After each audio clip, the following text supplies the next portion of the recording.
पूर्वाणि पश्याच्चन्द्राणि भारता एकस्तं जगत्रोस्तं पश्यात् सचराचरं मदेहि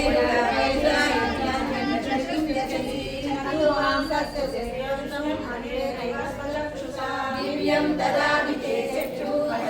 योगमैश्वर्यं सञ्जयवाचा एवमुक्ता ततो महायोगेश्वरो हरिः यद्दयामानपाध्याया परमं रूपमैश्वर्यम् अनेकवक्त्रनयनं